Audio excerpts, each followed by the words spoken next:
Your ears are very important to us. Please hold on, and our program will begin shortly.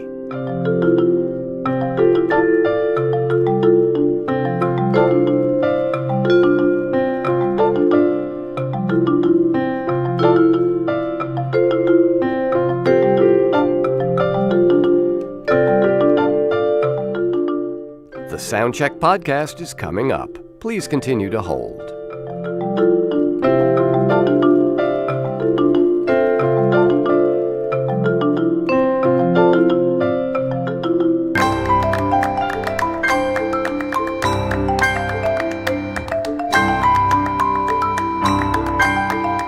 Keep up with the Soundcheck podcast and everything that's happening in the New Sounds empire. Just go to newsounds.org and follow us on social media. All of the icons are in the top right corner of the page.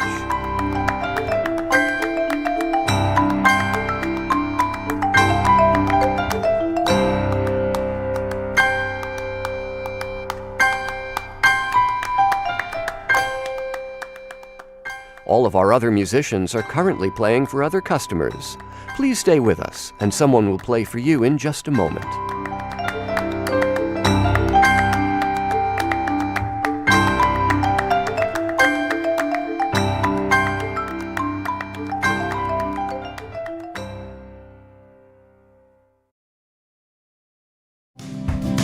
To the great unknown.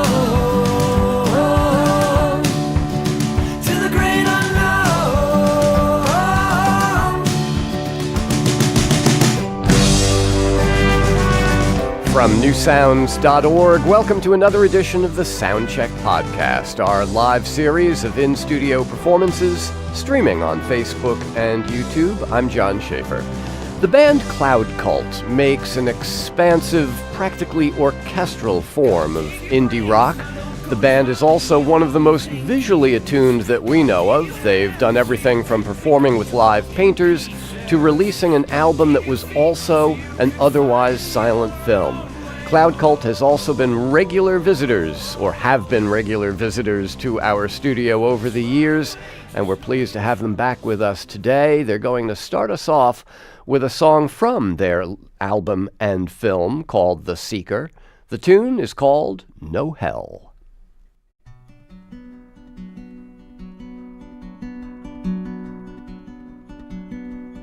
Mama said the stars are the universe's eyes. I can feel them watching over me most of the time.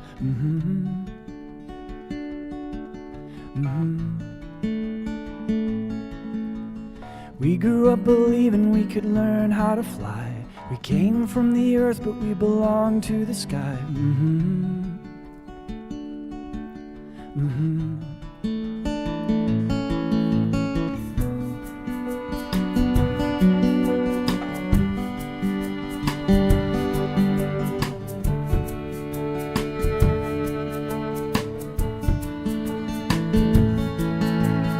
I saw your soul without the skin attached.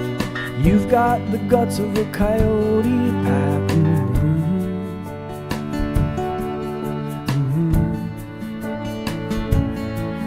We've been kissed, we've been cut, but we do what needs to do.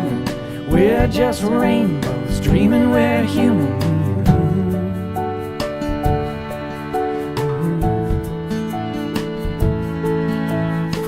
Excuse the light shooting out of my head. I keep them in a cage, but they come out when they see a friend.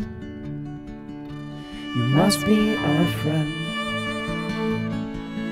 And you're never really gonna have control of it all, so you best get cool with where your chip's gonna fall. We are the sun, mother's milk, in cuss words, in poetry, and there's no use in running unless you run like heck. The best things we learn from the wreck. Jesus coming back as a woman this time, handing out hearts in the clinic line. Someone tell the devil we don't need no help. We all pretty good at beating up ourselves.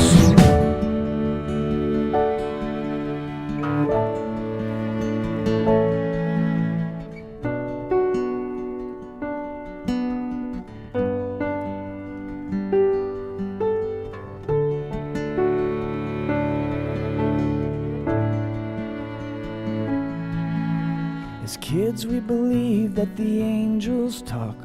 Everything is magic till you think it's not.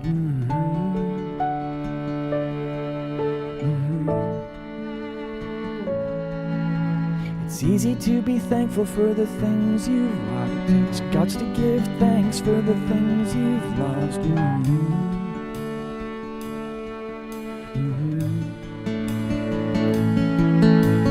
We grew up believing good wins over bad, so you gave away your heart, but the wolves attacked. But then a bigger heart grew back. Excuse the words coming out of my mouth.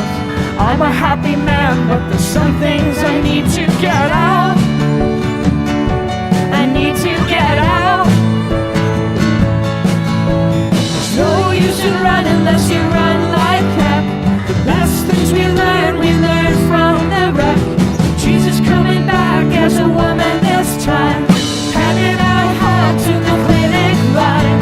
Someone tell the devil we don't need no help. We're all pretty good at beating up ourselves.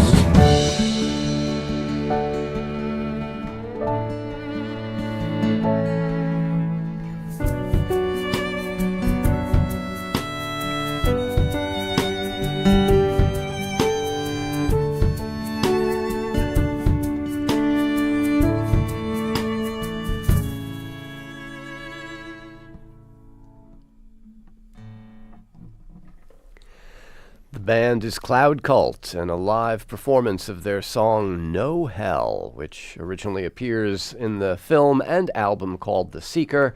As always, Cloud Cult led by singer and guitarist Craig Minowa. Craig, good to see you again. Nice to see you, John. Behind you, Sarah Perbix at our piano, and she's got a whole bunch of horns with her as well, which we'll be hearing. String section is Daniel Zamzow on cello and Shannon Frid Rubin on violin, both of them singing as well. Jeremy Harvey behind the drum kit. So that's Cloud Cult as it's constituted today. Mm-hmm. But you really, you have gone over the years for a big, almost orchestral sound, and it's a very cinematic sound. So when it came time to make The Seeker, it seemed like this is something you'd been preparing for a while. Right before The Seeker, we had done an album called Unplug. So basically, all the albums before that were really developed with a lot of tracks in the studio. And in order to pull that off on stage, you had this really, really complicated setup. And it started feeling like we were slaves to that setup. And so we decided that we wanted to try this thing of where we would unplug from all of that and just lean on each other's musicianship. And so we did that album, and then going into The Seeker, there was a balance between the two of where we wanted to make this big film score and at the same time, be able to have different versions of the songs where we can fly as a band and have one carry-on and still have different versions of the songs. Yeah. Now, the last time you guys were here was when The Seeker had come out. Mm-hmm. It was released as a series of videos, and when put together, all the songs made an album and the videos made a film, a silent but narrative film. Since then, you've actually done a film score for The Great Alone, which is a documentary about this Iditarod champion. Yeah, I've done a few different scores. Did a few scores for National Geographic as well, and different independent film kind of stuff. But Cloud Cult has always had sort of a cinematic feel, so I think it ended up being a natural sort of thing of where I was lucky enough to have directors reach out and say, "Can you do that Cloud Cult kind of thing in a film?" And it's wonderful. And is it do you feel like you're exercising a different muscle because, do you default to lyrics and singing, and is it weird to not have that? No, it's great. It's nice in the sense that somebody else is telling the story. Yeah. And you're supposed to be the one that's in the background kind of manipulating emotions a little bit, and but the audience isn't staring at you, they're staring at the character that's portraying whatever. And I like to be the quiet guy behind the curtain more so than the guy that and being the lead singer of a band. So this doesn't come as naturally to me as it does as sitting and composing writing music and whatnot comes to me. Yeah. Well, the reason for the current visit here in New York is this festival's the wrong word, but this kind of week-long event called Reimagining End of Life. So what has your role been in this festival, this week-long event?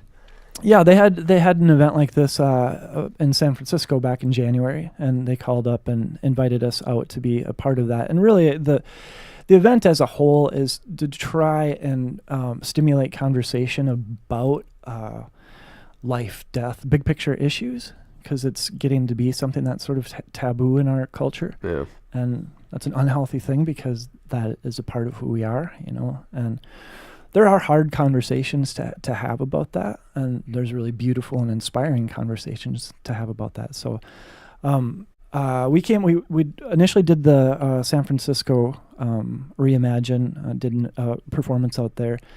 For this one, we came out, I was a part of just the kickoff event just on my own, and then we had a performance here in the green space at WNYC last night, which you can catch online still.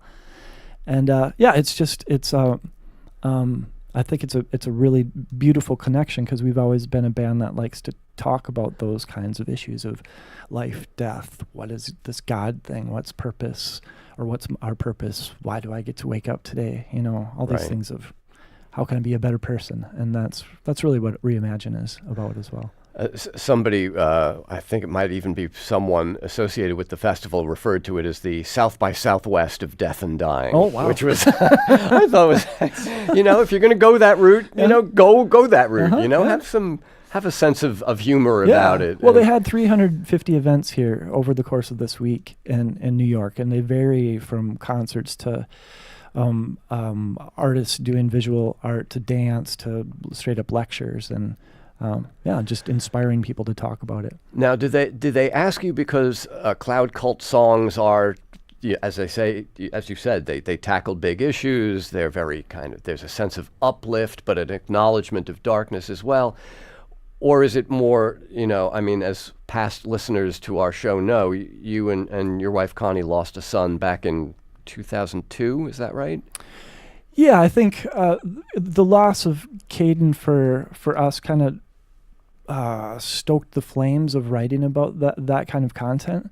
Over the years, there's been different types of motivation and inspiration, but we've been fortunate to have a fan base that has been really transparent about their own struggles and coming to us and sharing the kinds of oftentimes unfair things that life has put in front of them, and that they overcome in beautiful ways. And it's those kinds of stories that are so inspiring and so give so much hope to humanity that we don't see in the everyday, Google News headlines.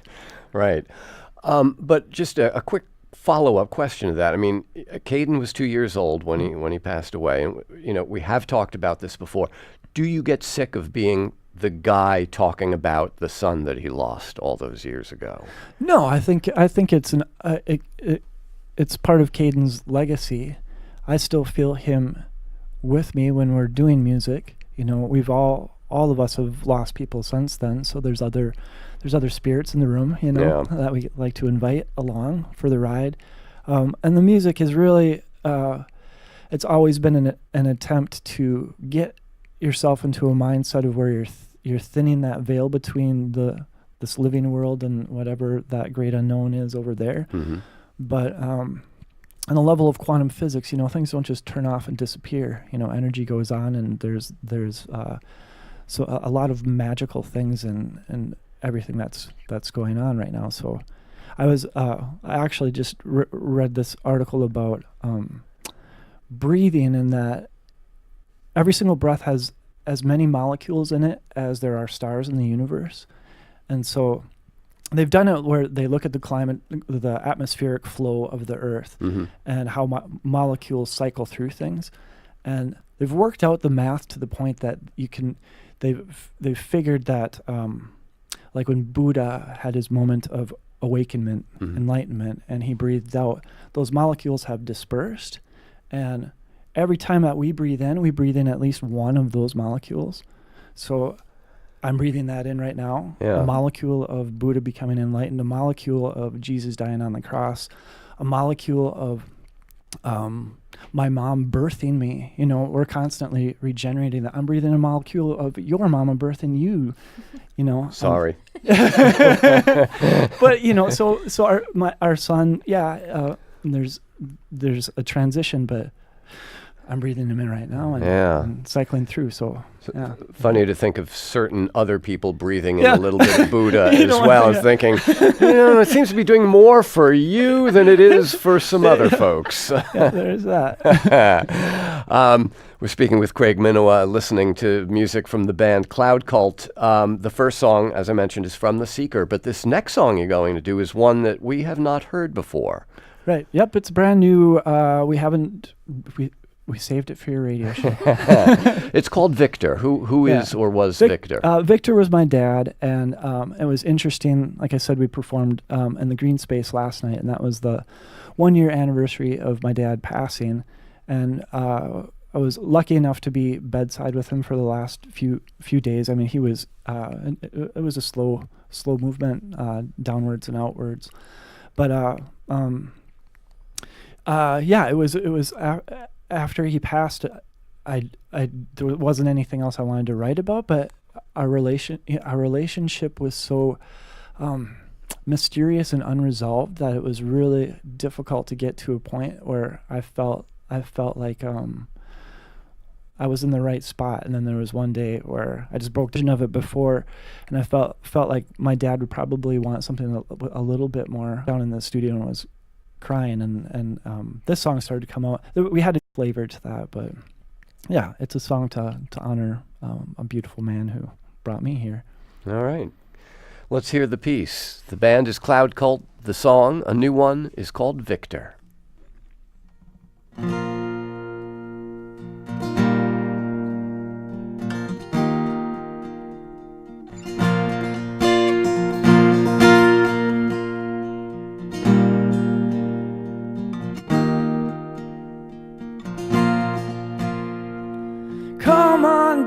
Let's go down to the river. Can't you hear them singing your name?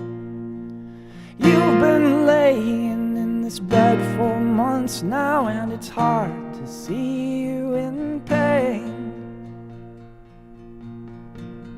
Or your love you could not explain in the words you chose not to say.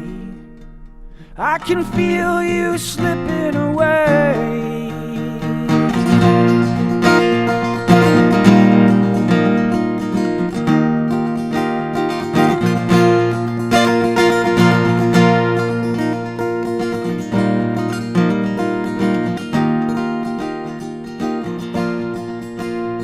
There's an old farm road that'll lead your ghost to heaven, but I know you're a little afraid. Wish I could still be that kid in the back of your Buick, making sure you get there okay. Dad, we may differ in how we pray. Wherever you go, save me a place. I can feel you slipping away.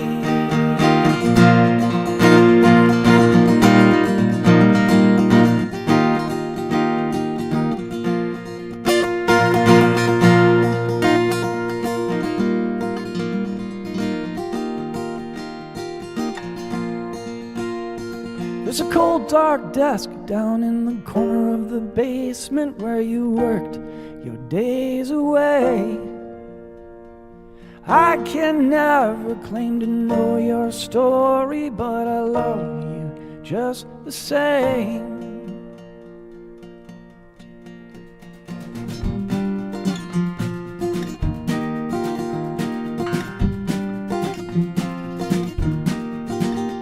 Oh, your love you could not explain in the words you chose not to say, and the family you fought hard to raise, and the friends who celebrate your name, and the sickness that strangled your brain, and the secrets you'll take to your grave, and the feelings you kept in a cage, and the sorrow that came out as rage.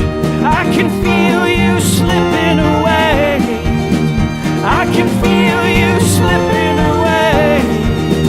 I can feel you slipping away.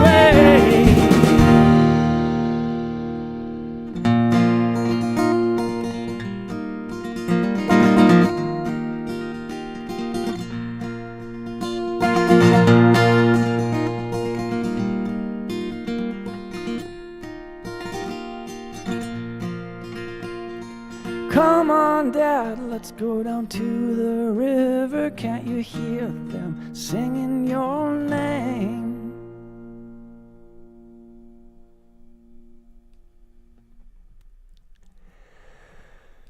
That is Victor, a new song from the band Cloud Cult, played live here in our studio on this edition of the Soundcheck podcast from newsounds.org. And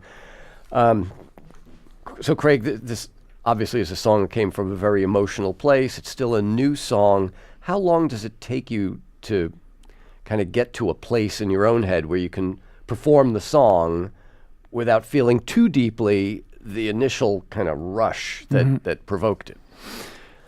Yeah, that's a good question.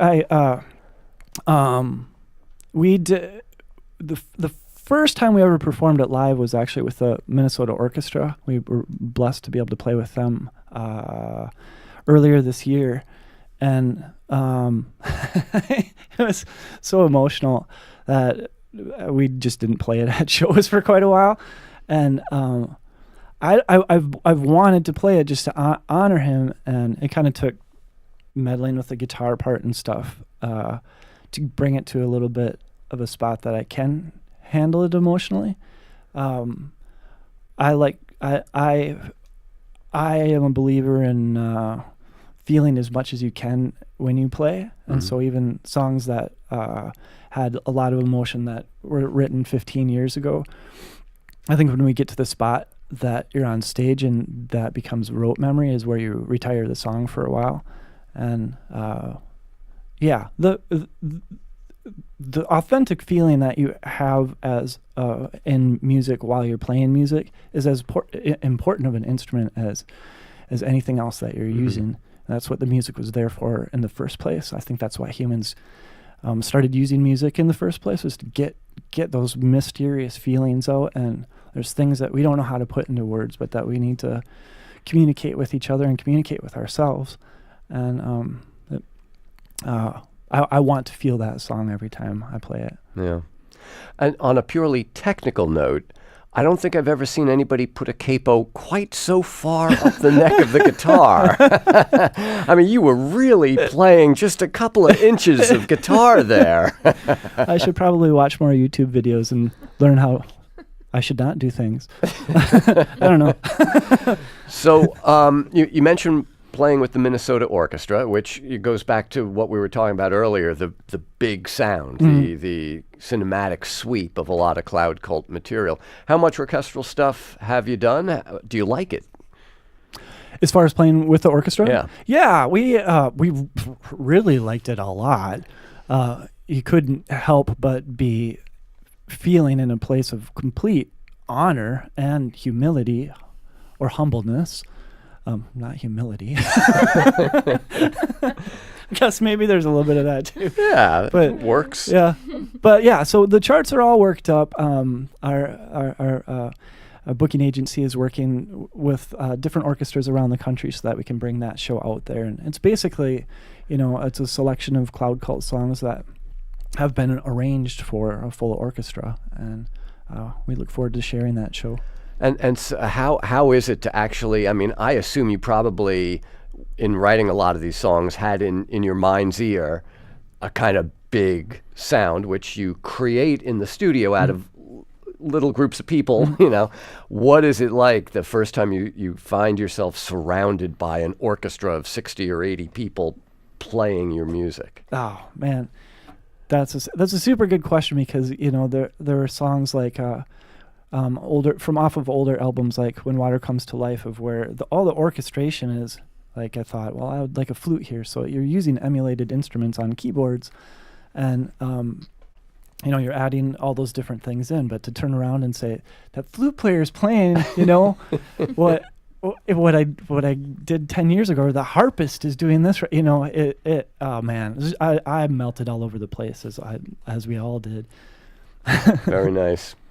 So there are lots of indie rock bands out there. There are very few that are more independent than Cloud Cult. You guys have refused to sign on to, other record labels. You've always run your own Earthology label. Mm-hmm.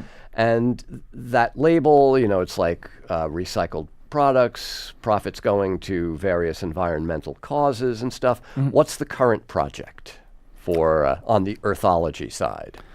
On the Earthology side, that's a good question. We had a plot of land that we turned into a little park. So there's management of that. We expanded off into what we call Earthology Retreat Center.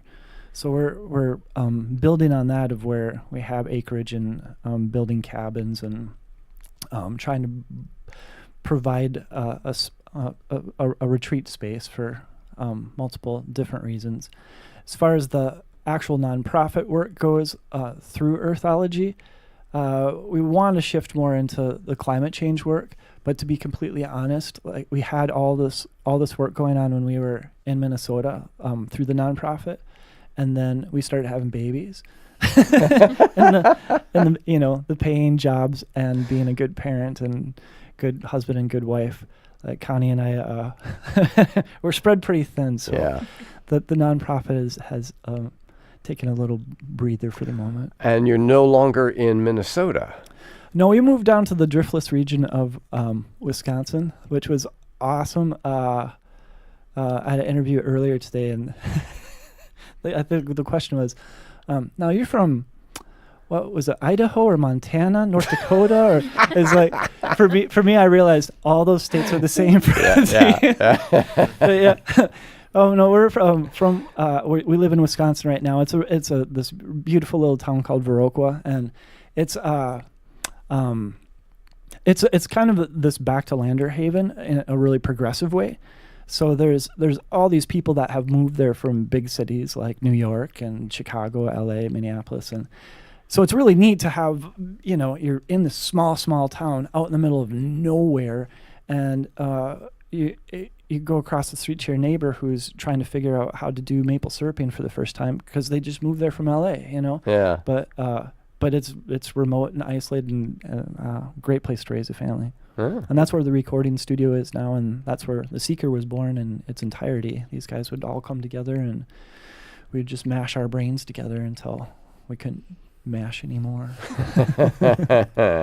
Out there in the middle of Wisconsin, the southwestern Wisconsin? Yep, it's southwest. It's the driftless region where the glaciers did not tread, so the topography is very hilly and wonderful. Nice. All right.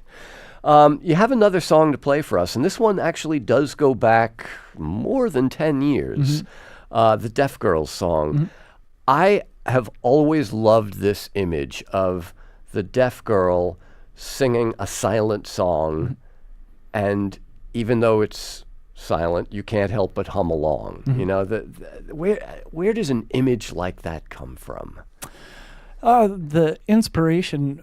It's just I think that we live in a culture where we're kind of afraid to be in quiet places. We're kind of afraid to turn off the radio and ride silently in the car and live with your own thoughts. I don't recommend it, folks. Except for this show. This show you leave on and you play in loop mode.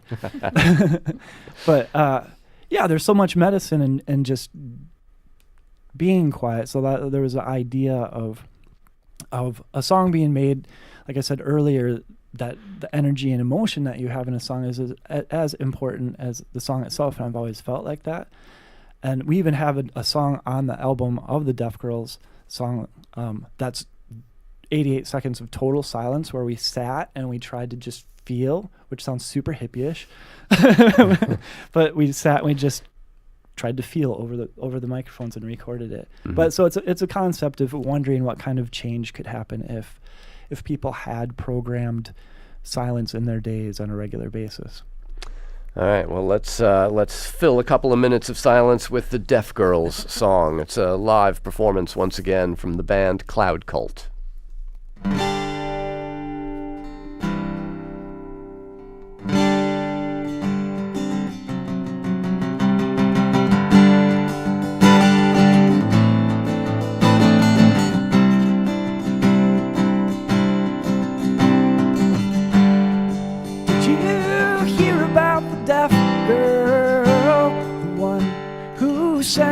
The silent song, although it's totally quiet, you can't help but hum along.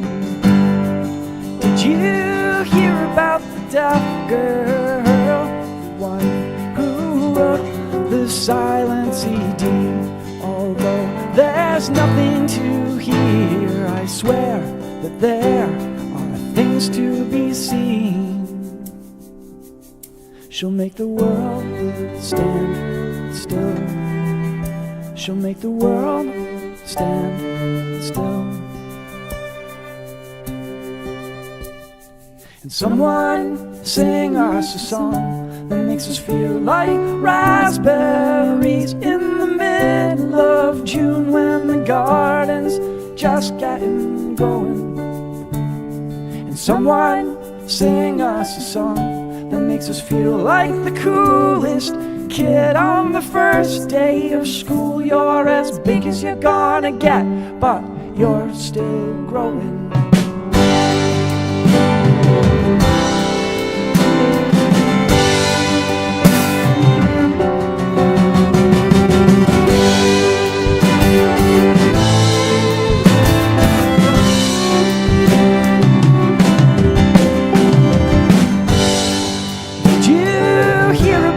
Deaf girl, the one whose song's gone number 1.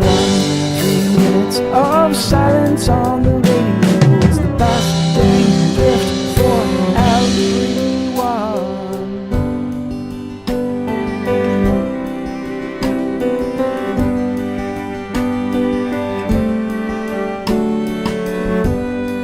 Did you hear about the deaf girl?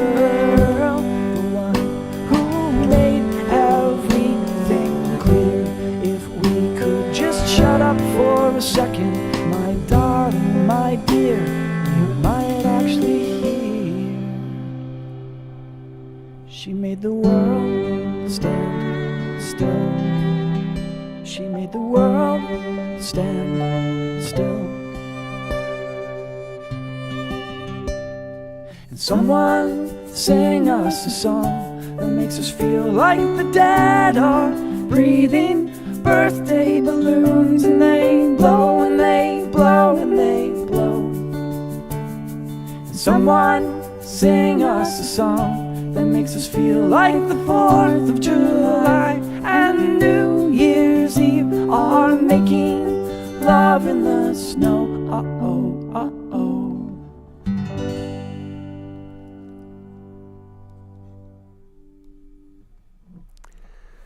That is the Deaf Girls song from the band Cloud Cult. The idea of silence not as an absence, but a presence is still something that, you know, at least in the West, and really Western culture has seeped throughout the world, it's an idea that has kind of been lost, it seems. Yeah, it's been lost, and then I think it's translated differently depending on the circles that you talk to, because you can get into neurology, and then there's scientific evidence for, you know, transcendental meditation and stilling the mind and just working the mind as a muscle, you know. So it depends on how rudimentary you want to get, or how much you want to recognize how much space and how much matter there is in silence. Many years ago, the guitarist Robert Fripp, most famous for the band King Crimson, was doing this kind of teaching workshop. He called it the Guitar Craft Seminars, and he brought a bunch of the guitarists into our studio, and one of them didn't play. And I asked, so what's this guy over here doing? He said, well, Philip is contributing silence, Fripp said. Really? contributing silence. Oh, that's beautiful. And I thought that was, again, the idea that silence was something that you could add to. It's not something that's been taken away, and left behind. It's a thing, not an absence of things. That's Exactly. That's a really interesting idea. Well, you figure quantum physics is just is showing that 95% of the universe is this dark matter, dark energy, stuff that we can't see or measure or anything. So they're actually, the majority of what we know is in silence. Yeah. So that's 2 mentions of quantum physics so far. You've been reading up on your Stephen Hawking. I like physics. I like astronomy. Yeah. Yeah. Well, they used to say that, that which is not science is magic. But when you get into that level of science, Exactly. it is kind of magic. It is. Yeah. That was Einstein's God, really. He referenced God often, and people misquote him in that way by making that God their God.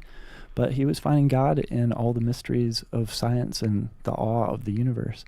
Well, and even Stephen Hawking, Yeah. an atheist, ending his book about, then we will know the mind of God, if we were able to plumb the depth of the universe, which, of course, Right. who knows. Yeah. Anyway, so what's next? You're writing for, is there a new album in the works? Will Victor, the new song, will it have company? Yeah. So we're missing Sean Neary today. He just had a baby. That's your bass 9 player. days. Yep, bass player, trombone player, banjo player. So hard to travel without him. But so he's on paternity leave, and as winter folds in here, it's a really good sort of folding inwards and seeing what kind of music comes out of the winter. I imagine that winter in southwest Wisconsin, you have little choice but to fold in and kind of hunker down. Chop wood and write lyrics. All right. Craig, it's always great to have you guys here. Thank you so much. Cloud Cult with us on this edition of the Soundcheck Podcast.